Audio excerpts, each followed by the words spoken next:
What's going on, everyone? Welcome, Rabid here, and just a quick video, but I get asked this question all the time. How do you run your CPU mining rigs without a GPU? It won't detect, or I have to have it in, or it won't boot or post. So with the Ryzen 3000 and 5000 series, in order to get into the BIOS and everything, yes, you do need a GPU.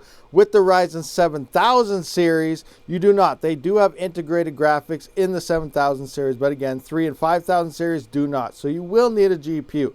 Now, a lot of the motherboards, it all is dependent on motherboard brand and type, but most of them will work on auto. As soon as you pull it out, it will work. Now, if you're running into issues where it won't post, let's see what you can do. So if you are unable to remove your GPU and it won't work, simply go into your motherboard BIOS settings here.